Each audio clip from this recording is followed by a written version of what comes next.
My name is Wade. I'm a 19-and-a-half-year Canadian Forces veteran.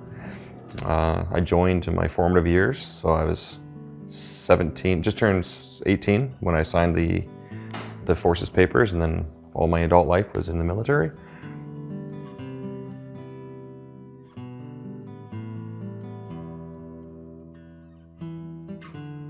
I think if you were to ask people to describe me, you're going to get a range of everything from the total worst person in the world to some of the best people in the world, right? So but I found that I've always, or at least tried to respond in kind of what I get, I will send back out. So if someone says that I was an absolute, I don't know what's the word to say, something bad, they got that version of me for a reason. It's not like I just walk around flipping tables for no reason. So I try to lay on the more side of the kinder side of things, but there has been a multitude of, I've been everybody and everything that, I think everybody has been at one point. Yeah, I don't know what else to say. I did 2 tours to Afghanistan in my career. They were both combat roles with armored reconnaissance. And the majority of my military career was centered around the Afghan war. So that's kind of where a lot of my focus derived from in my adult life. So yeah, job description wise for armored reconnaissance, we would be tasked out to go into an area. Basically, the short version is we're looking for the bad guy to say where they're going to send the battle group. So you'd have the guys that are the tip of the spear guys that would go and do the big push, but we were the guys that were sent ahead of them to say, okay, there's something here, there's not something here, and kind of map the ground and get an idea of what's going on. So we would usually be way ahead of all the actual fighting forces looking for the bad guys, right? So we're patrolling into the mountains and then looking into valleys and trying to get the information of the people in the local valley, get the feel for who's who in the zoo. So we do a lot of surveillance. So we would sit in observation posts for weeks on end and just getting a pattern of life of the town. See who's the important people in town, who's just randomly showing up. So you'd get a feel for it. And then through that deduction, you'd base it off, send the information back, and then the battle group would make the decision saying, okay, yeah, this is a positive threat we need to deal with. And then they'd send the battle group in and push it off. And then we would just be pulled back and tossed off elsewhere and driving around and sightseeing the whole country.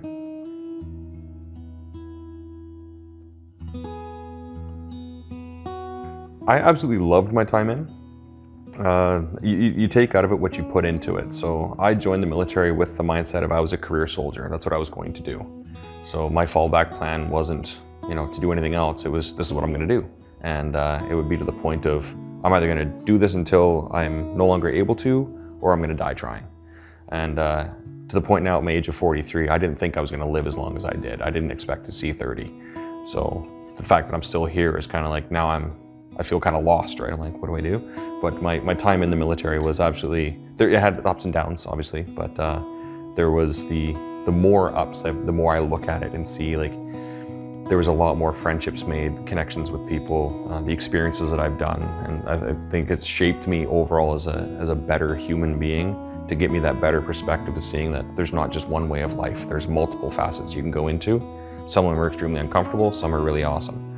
And you just kind of experience it all. So I think it was an overall very good experience that opened my eyes to the world of how things are actually run. First thing comes to mind is 0 stars. I don't recommend it, but it's something you can't avoid. Trauma is trauma. It happens to everybody, and it's how you are able to process it afterwards. And the nature of our job is we didn't really process much. It was very compartmentalized. We would shut it off, shut it down, and put it away. I guess the best way to describe it, it's kind of a tormented blessing. To look back on it now, I'm kind of glad that I had the PTSD that I have, but at the same time, to walk that path was extremely painful. Like it's not an easy path to walk. But I'm glad that it has happened to me to change the perspective of which I see how the world goes and how I respond to the world that I'm in. I think that's the best thing, is it's a tormented blessing.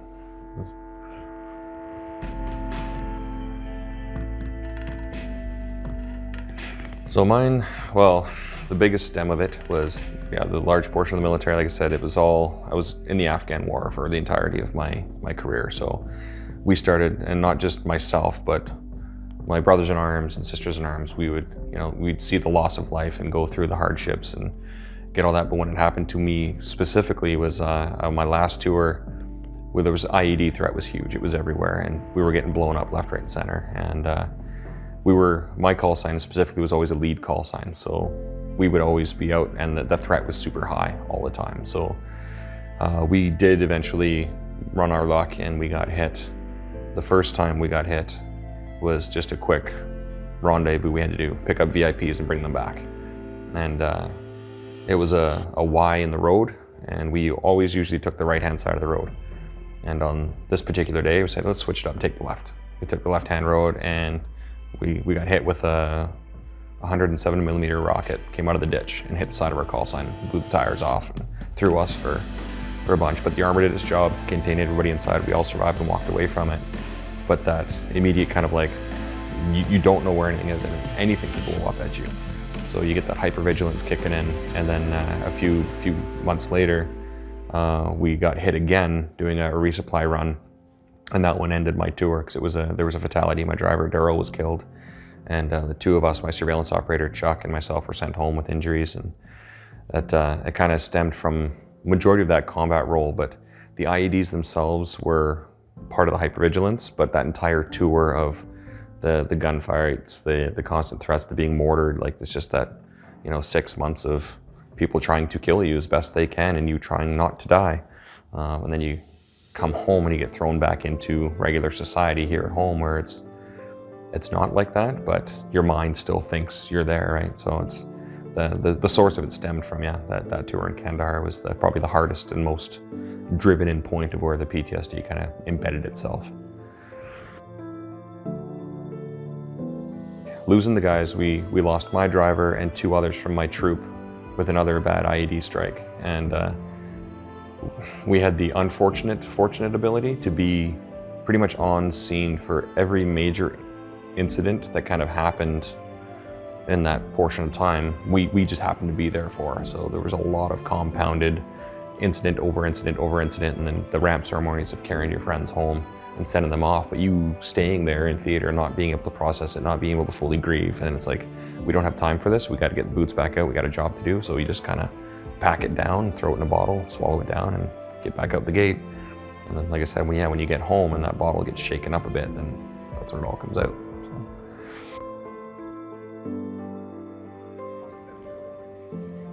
Initially, it was extremely negative. It was very isolating. You end up not wanting to be around anybody. Partially personally, you don't feel like you want to be a burden by telling anybody else your woes and sorries. Like you just kind of shut it down. And then over the time, I've started to put considerable effort into rectifying that. And now it's kind of, it still has its days where it will consume, but there's way less days than what was before.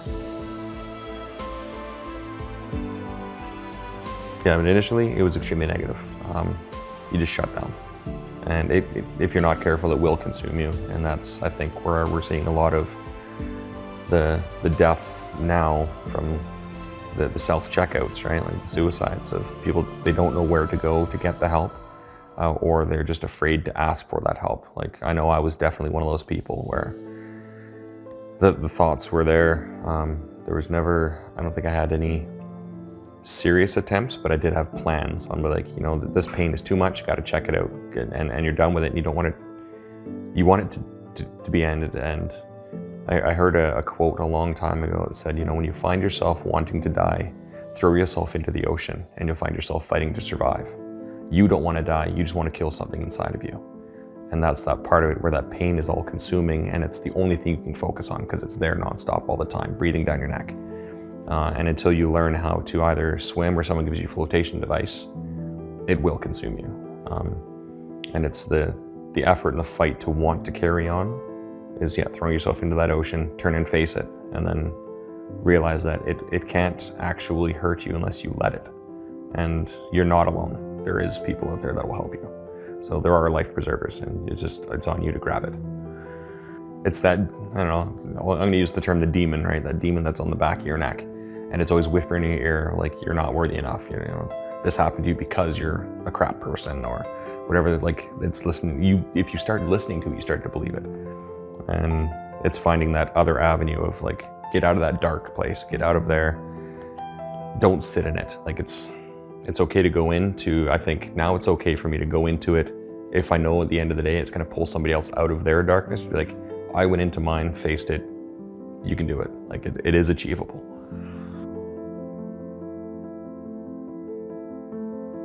It's that self-fulfilling prophecy, because at the time that I was serving, it was, you didn't admit to having any problems. Like if you were hurt, you didn't say anything. It was suck it up and just carry on. So that was physical injuries, mental injuries, everything was just like, no, you had to be fit to fight and go. And that mentality started shifting when we all came back from tour, realizing that none of us could actually perform at the level we were before. And my lowest point, I think, was I had snapped at the crew that I was on, and it got to the point where I was like threatening to like hurt a lot of people. And I had zero empathy for those around me. Like if they were hurting, it was just like, too bad. I don't care, your problems don't exist to me. And instead of, you know, giving that hand of reaching out and being like, hey, I see that you're hurting, how can we help you? It was like, you're on your own. And I started pushing everyone around, even people that like came to help me, I would slap them away, be like, no, I just need to be alone. I can't be around people.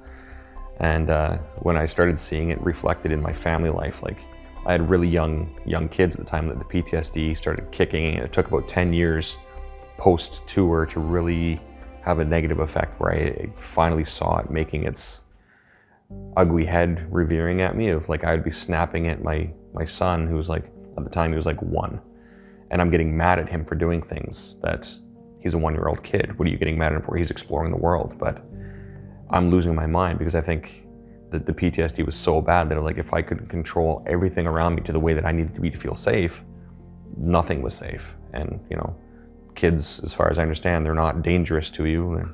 So there's no reason that this kid should be making me mad. And then, you know, seeing the reflection in my wife's eyes of like, she's looking at me a little differently, and my lack of empathy with the things that we were going through. And I was just like, I was shut down and numb, and realizing that, going like, this is detrimental. I have to do something about this. And that was kind of the turning point of like, all right, we need to grab this bull by the horns, or I'm going to lose everything. And I don't think I want to. I actually kind of like having my family around. I love the people that are in my life. So you kind of realize the damage that you're doing. And I think to some, the damage was done too much, where they were just like, no. But those that stuck through and like see the transition, hopefully they're seeing the better side of me now.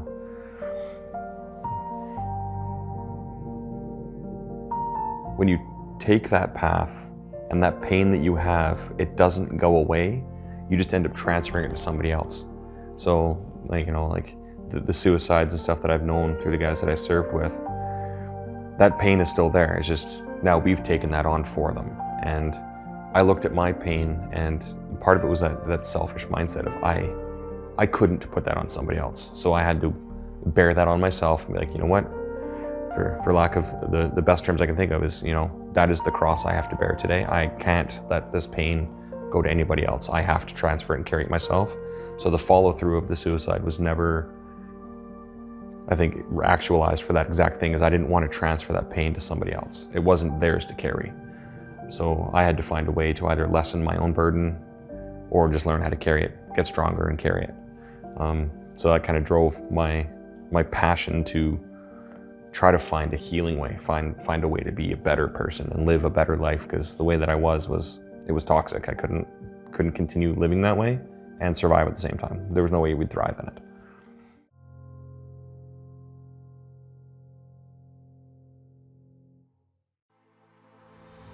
We always preach about, you know, the camaraderie within the forces and the tribe that you have. And when we leave and we get isolated, and a lot of guys they leave the forces single, bitter, angry, and they go back to the homes that they came from, but they're not going home, right? Because that whole saying, you can never go home again. So yeah, they're sitting isolated, the best advice would be get out and do something. It doesn't matter what it is. It doesn't even need to be an interest. Like, I've never done pottery, so sign up for a pottery class and then make that commitment to show up. It's all too easy to dismiss yourself and not do things for yourself. But if somebody else needs your help, I know a lot of us would be like, yeah, I'll help you, and they'd show up. But it's finding that tribe. You need to search for that tribe, because they're out there, you will find them, but you have to put in a little bit of effort to put yourself in an uncomfortable position to find it. And so I started doing different programs that either they're PTSD related or not even. They were just, veteran sort of related things that it kind of turns into PTSD, but not really. It's just looking for that tribe and camaraderie of, like, even on our worst days when I was with my crew, we all knew when people were having bad days because we knew each other so well. And then finding that tribe again. You need to find that group of people that will understand and accept even you on your worst days. Like, they'd be there for you and help you. And a lot of us are out there, and a lot of us have gone through that struggle to say, okay, we see where you're at. And it takes maybe someone like one of us that have walked through it to come in, reach that hand in and say, hey, come out with us. I know you're gonna be uncomfortable and it's not gonna be fun, but come and do it anyway. And then that just kind of gets that ball rolling of, you made it through that one. Can you make it through the next one? Make it through the next one. And start showing up for yourself, as if, any of us that were in leadership positions would know you would sacrifice yourself for your troops at any point in time. As long as they get what they need, it didn't matter.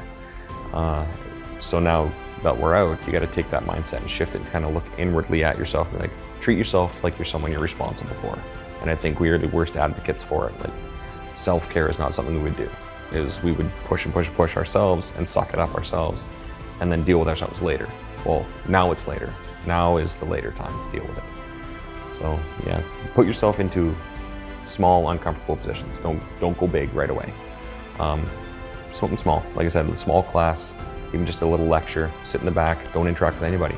Just get out and do things and start putting the feelers out. Don't sit in that dark space. If you sit alone, your mind will consume you. And if your mind is consumed with those negative thoughts, that's all that's gonna be around you, and you have no other positive inputs.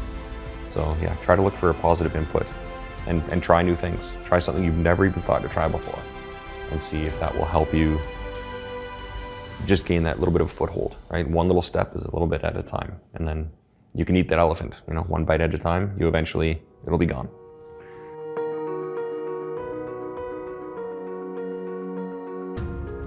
I think trying to do it by yourself. A lot of us try to do it alone because, like I said before, you don't want to be a burden to anybody else. And this is a heavy burden to carry. Nobody understands my pain, right? But you'd be surprised how many people understand pain.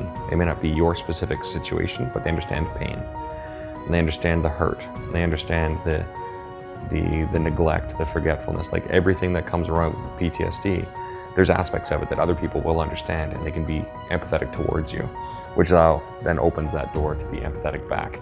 So things that don't work is doing it alone. And just shutting it off, saying, I can do this by myself. No, you can't. Like, there are some things, yes, there's a point where you do need to do things alone, but that's the internal shadow work. That's how do you apply what you're learning out there to make yourself not just feel better, but be better. And I think that was the biggest takeaway of, yeah, don't do anything alone. But every other thing that I've tried it's all the group work that has worked the best. And being uncomfortable has helped me realize that I can be uncomfortable, still survive it, and that the worst of the worst is behind me. I'm never going to experience that stuff again in the context in which my body still believes that it will.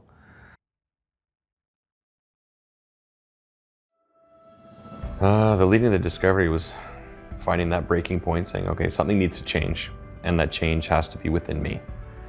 So I started looking at programs that I could do that were PTSD veteran related to get that window of, okay, let's understand what is happening, and then I can start to fix how it's fixing, or how to fix it.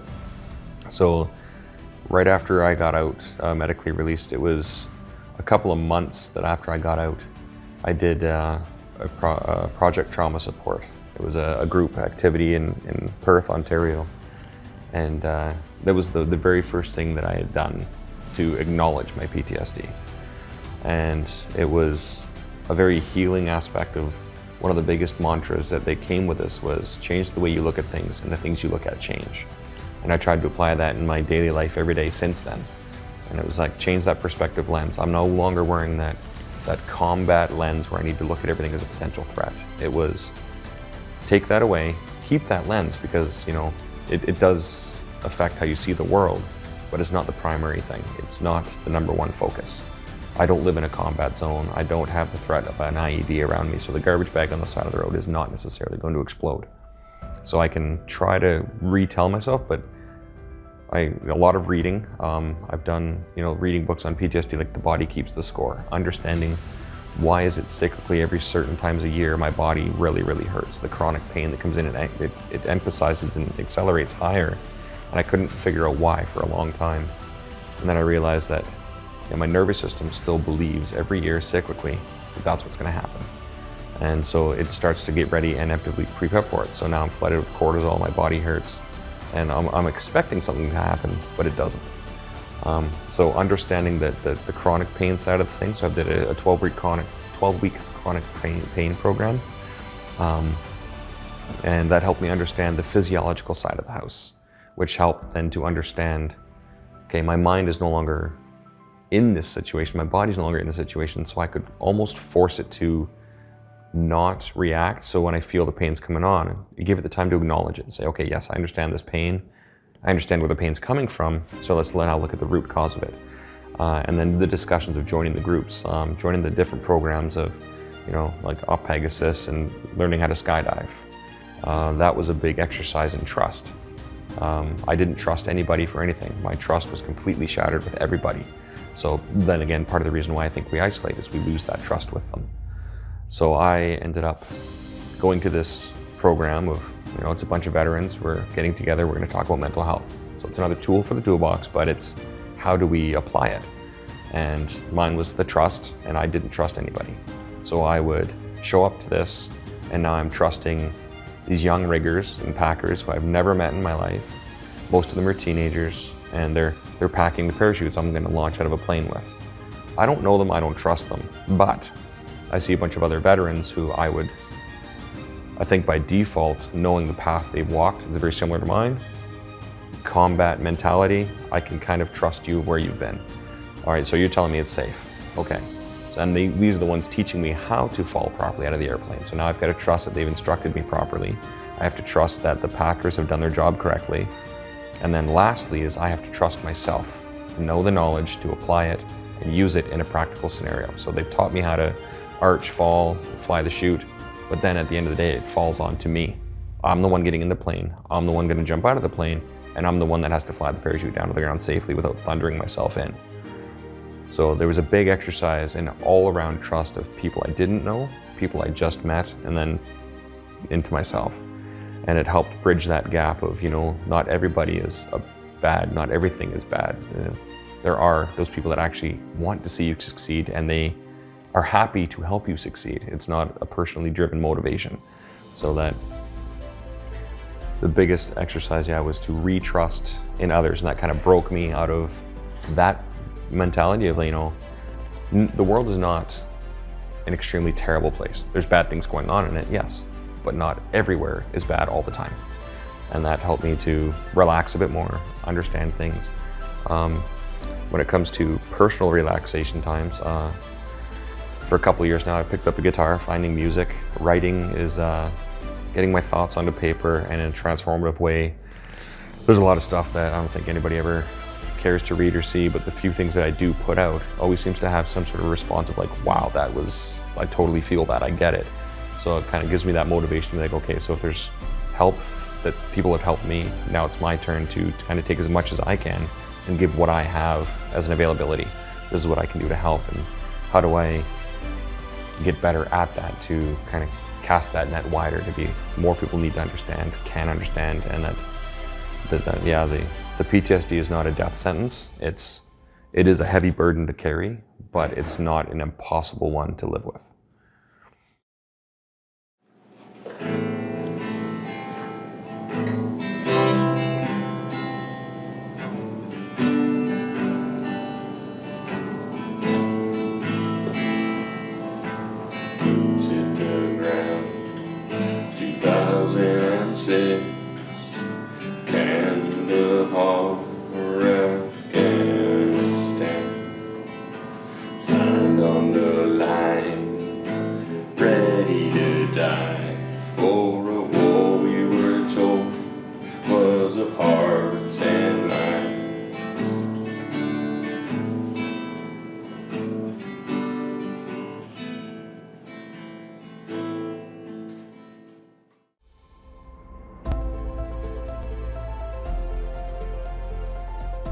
spend a lot of time outside. I have the mentality of how healing the earth is, and kind of applied the lessons learned and knowledge of electromagnetic spectrum and how we all, like the grounding aspect I find is there's a lot of truth to that, where the more that you are outside of the crazy hubbub of the business mentality of go, go, go, go, go, always having to perform, and just, it's okay to take some time, sit back and literally do nothing but sit and just be in silence. I've kind of realized that today's society a lot of people are not really good at sitting quietly doing nothing. They always have to have something, whether it be a device in your hand, a book, some sort of distraction that keeps you away from your own personal thoughts. And I think delving into, like I said, turning and facing it and hitting it straight on. And that's kind of the time where I do it, is when I'm out in the woods completely by myself. And I find that the healing of nature and being out in the woods, and then I kind of molded that to be like, I want to share that with other people. And the background of the military, the combat arms stuff we used to do is we were outside. I jokingly say I was a professional homeless man because we didn't really have anywhere to go. We'd sleep beside our vehicle, go everywhere, and we lived outdoors.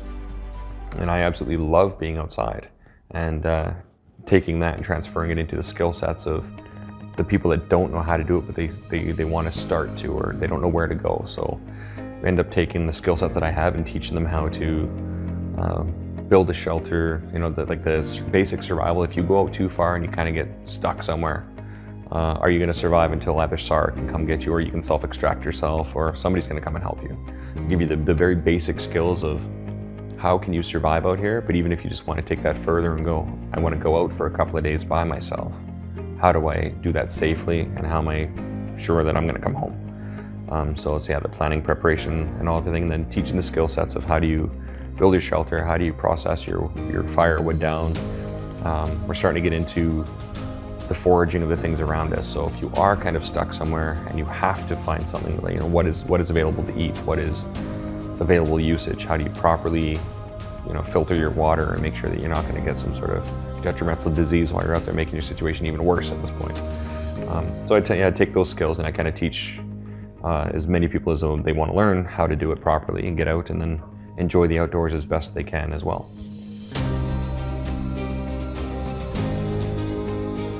I have the wonderful service dog, and that was one of the other first tools that I got.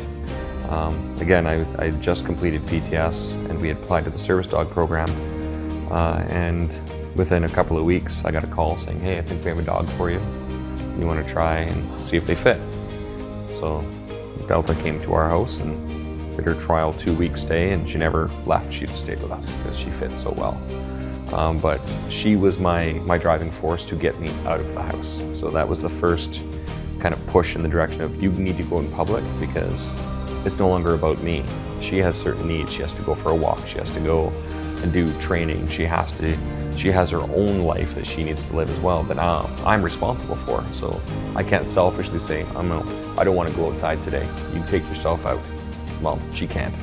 So it would force me to get up and go. And then she was also there as the tool for me as we trained her, that when I was in a public setting and feeling overwhelmed, she was the perfect example of, or I would say an excuse. I never tried to use it as an excuse, but it was, if I'm feeling overwhelmed, but I was ashamed to say that, it would just be like, oh, the dog needs to go pee. And I could get up and excuse myself, take her for a walk, recollect myself, and then come back into the situation feeling a little bit better, a little more refreshed, be like, I just need a breath. And then it came more of when I'm in a place where maybe I can't get away, like, I'm doing shopping at Costco and it's surrounded by hundreds of people and I can't go anywhere. Well, then she's there as a buffer. She would create like a circle around me. The only caveat being is she's such a cute dog. Everyone wants to come pet her all the time.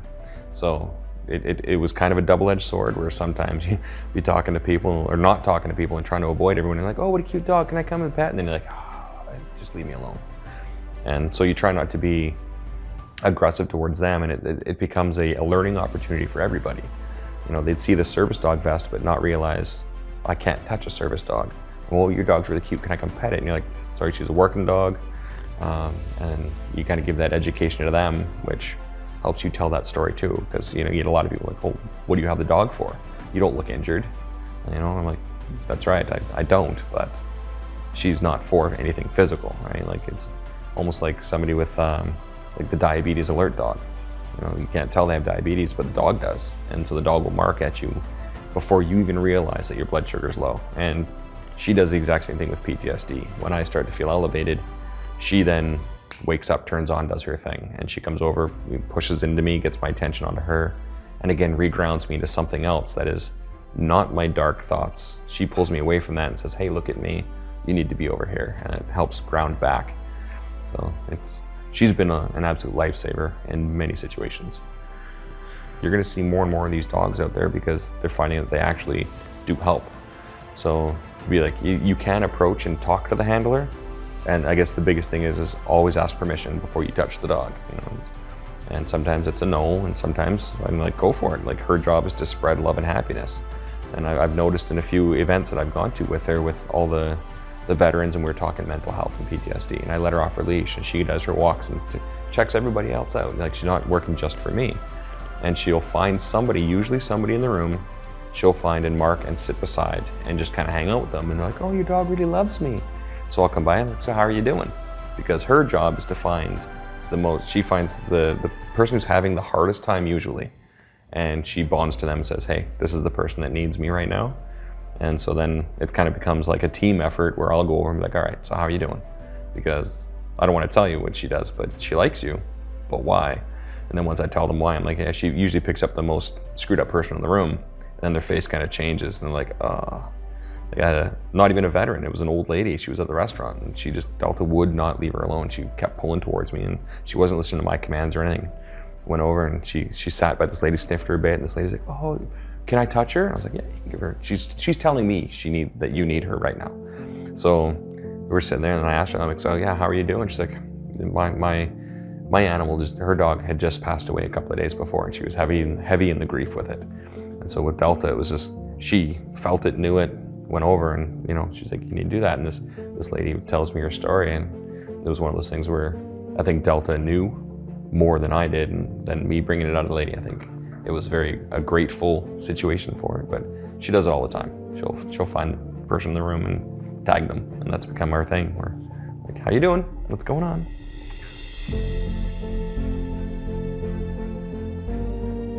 I've learned a lot. I too much to put into words, I think. The practicality of putting things into practice.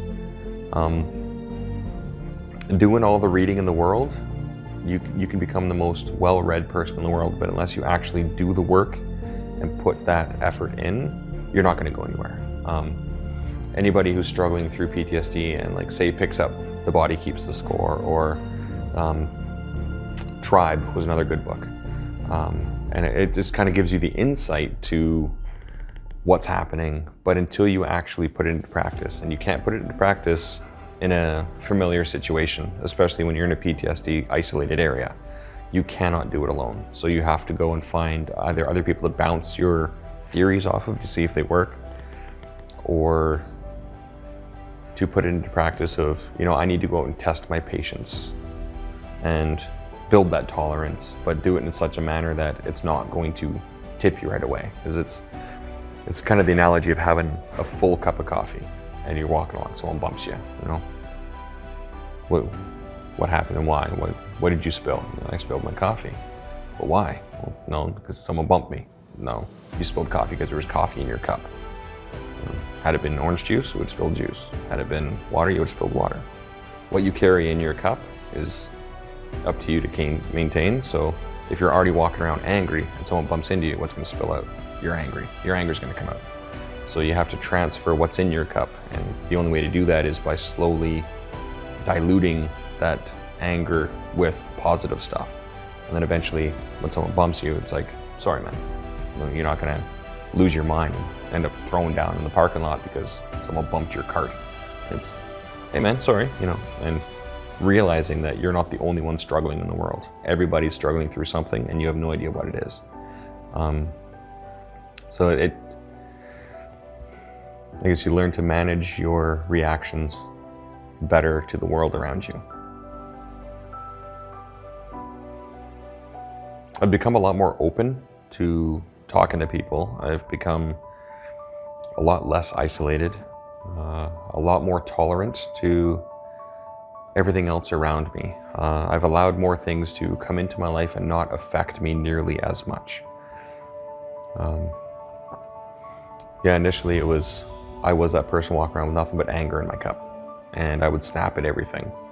And if I didn't snap in the moment, I would again put it back in that bottle, take it home, and then somebody else would pay the price for that anger elsewhere, and it would just transfer it. And I was like, I'm offloading my anger at home when I should have just said something before. Maybe shouldn't even been angry. But so learning to dilute that and being angry at the right things has been a big focus. Like everybody still gets angry, but it's not, I'm really ticked off because this guy beside me decided not to use his turn signal to cut in front of me. Cool, man. Now it's just that point of, you didn't smash my car, please learn to use your turn signal, instead of road raging and like losing my mind. So there's been a lot more tolerance to everyone else in the world doing things that they're doing, is you realize that everyone's got their blinders on of what are they doing in the world. It matters to them, and that's what they're off doing. But just having that grace and the ability to take that second before reacting, find that ability to breathe. Box breathing has been an absolute life changer for a lot of things. Instead of somebody would used to come to me and be like, well, this, and I would instantly like lose my mind and respond right away. So I wasn't listening to hear the problem, I was listening to respond. And I'd usually respond with how I'm feeling at that time. And I always felt angry, so I would always give an angry response to every scenario. Whereas now you take that few seconds of breath, think about the response, and then try to give something that's actually helpful, not just throwing something out there just because, right? And be part of the solution, not a part of the problem.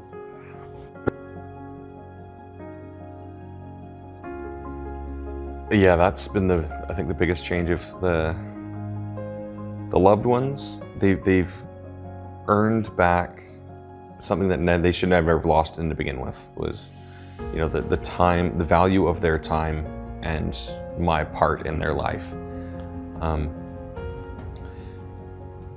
Learning how to respond and be more empathetic to other people's plights, and realizing that, I'm not the only one here in pain, and my pain doesn't trump anybody else's.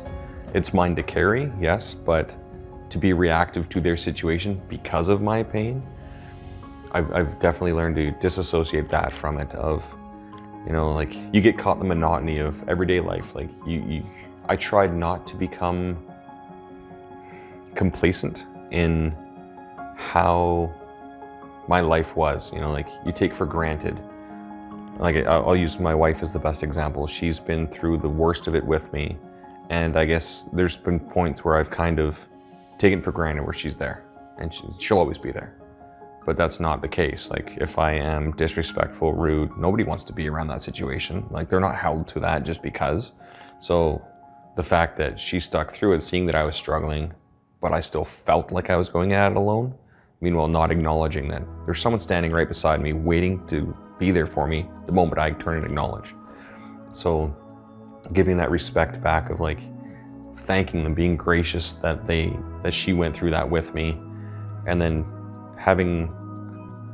seeing my kids and the transference of trying to be that positive role model, positive example. And yes, I went through some bad things, but just because I did it doesn't mean they need to experience that. My job is to shield them from it. So I've taken that kind of pain and built almost a shield with it to stop the including in with the generational traumas of things. How my childhood was doesn't mean that they need to have that same sort of understanding. They honestly, I hope that my kids grow up and not really know what kind of childhood I had unless they come and ask me. I don't want to transfer it to them. With the PTSD of the military side of the house, same sort of thing. I don't want to transfer that negativity to them. So you build that shield wall and kind of deal with it on your own. And then dealing with strangers, there's a lot more patience in understanding someone else's plight. Giving them the grace to hear the story fully, understand it, and then in some ways, instead of just dismissing it of like, whatever, cool, it's not my circus, not my monkeys, it's, okay, you're obviously telling me this for a reason, so what is my part in your story now? How do I help you get past this? Is maybe just listening to the story, maybe it's you need my assistance to move something, maybe whatever the case is, but giving the grace to everybody else, that everybody's struggling through something. How can I make your life easier? My point point in this life is not to make anyone else's life more difficult. It's how do I help lessen your burden as well? So I've definitely changed in that mindset of helping others as opposed to disregarding them. Like I'm dealing with my own stuff. So now my plate has been cleaned a little bit more. I have space and room for that transference of helping others, as well as, never know, maybe they would end up helping me in the same process, right? Like I don't know what they have to offer me because I never asked. I never even thought to think of talking to somebody coming into my life and be like, here's where I'm at, here's where you're at, how can we help each other? It's been eye-opening, to say the least.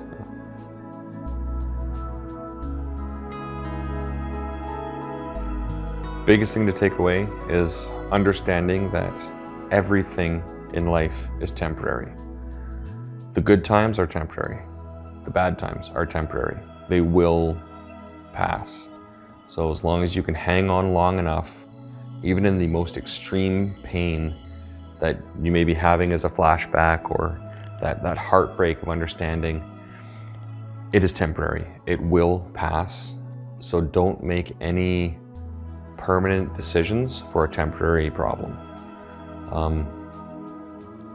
Hang on to everything you can that resonates back of change the way you look at things, the things you look at change. And there was also the one of not every day is good, but there is good in every day. And if you start your day looking for that good, you will find it. And I've noticed that we as humans, we are perpetually driven to focus on the negative, right? Like I kept saying this with, we'd get the military report cards or personal evaluation reports, and there would be 10 or 15 positive things. You did this well, this well, this well, but there's 3 or 4 things negatively that you need to work on. You didn't do this good, you didn't do this well enough.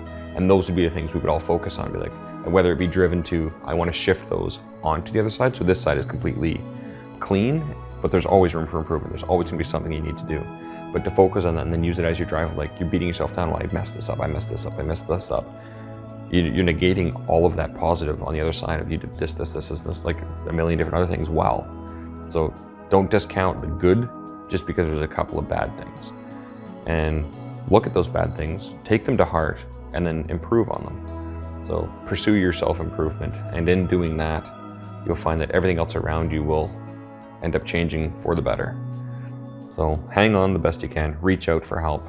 All of us have at least 1 or 2, we would call them battle buddies, right? Guys you went through training with or went through tours with or anything like that. Just reach out and reconnect, talk to them, find out what's going on, share those experiences, but also find new avenues. Don't keep going back to the same thing, because you're gonna find that rut. Every time I talk about this scenario, it puts me into a deep depression.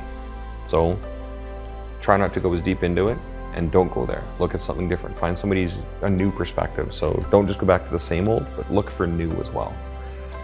The biggest thing is reach out. Don't do it alone, and just keep pushing forward. Find